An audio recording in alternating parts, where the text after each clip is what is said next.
Viva President Jacob Zuma, viva! Viva President Jacob Zuma, viva! Long live President Jacob Zuma, long live!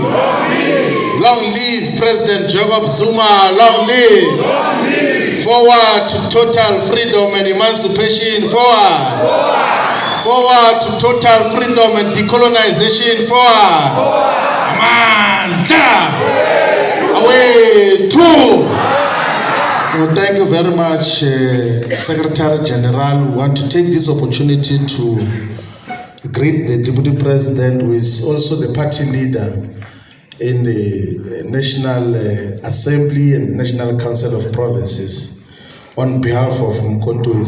So he is effectively the leader of the official opposition on behalf of our organization. And want to greet all of you who have come here. We got delayed because we had to necessarily come with copies of the Constitution, and then those who were assisting us to do so, they could not make the transition to be much more efficient.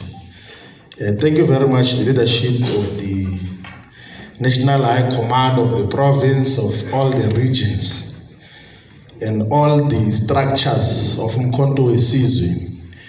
We are going to present the Constitution and speak to it so that all of us are at one as to just what is the ideological, political, and organizational vision and structure of umkhonto party. I was together, comrades. Yeah, I will need the unity of this meeting for a very long time, because it's through that unity that we'll be able to find each other as to just what do we stand for and where do we come from. And it's important to highlight that every time we present a constitution, we are conducting a political class, because the constitution is a political document and perspective. And all of us must pay attention to it from that point of view. But also we should appreciate that some of us might not be able to understand everything else on the first instance. So we must not be impatient that it looks like some of the words that were used were too complicated. It looks complex. You will realize with time, and when we consistently and constantly engage on this, you will realize that it is not as difficult as you would understand. We will try by all means to simplify all of the perspectives that are here. And the reason why we have to do all of this is because we carry an obligation as members, as activists, as leaders of umkhonto to have a common perspective. We must have multiple voices, but we must communicate one message as to what we stand for, what are the principles that define our organization. So the Constitution, as all of us have got copies of, can I please confirm that we've got copies, all of us? Yes.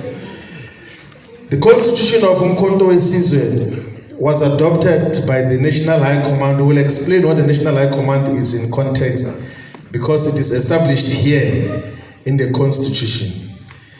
It was adopted on the 26th of September 2024.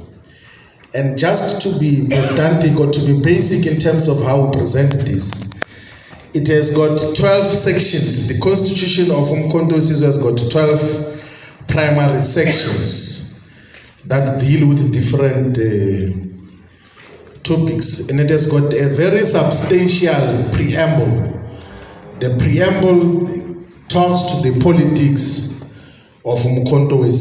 We are not going to read word per word the preamble, but the sections that exist in the Constitution of umkhonto, Section 1 is on the name of the organization. Section 2 is on the colors and logos of the organization. Section 3 is on aims and objectives. Section 4 is on values and principles of the organization. Section 5 is on membership. So the Section 5A and B, which is on membership, which includes the duties and obligation of members.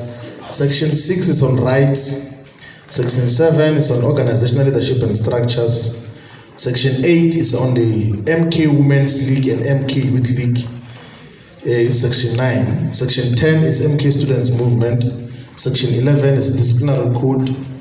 And then Section 12 is the Constitutional Amendment. So the biggest section of the Constitution in terms of the write-up is the preamble, which starts from page 1 up until page 8. And what does the preamble of umkhonto Constitution do? What is its role? It locates the politics of umkhonto Zizwele. Are we still united, comrades? Yes. I will need this unity for a very long time.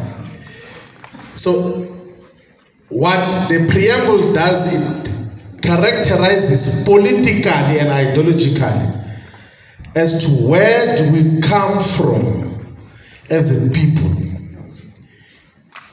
and where are we now as a people. And in the characterization of where we are now, it then defines a simple fact that we are still a conquered people. And then it then also gives reasons as to why are we conquered, why are we a conquered or defeated people in a political context. And then it then also gives a perspective of what then do we do moving forward.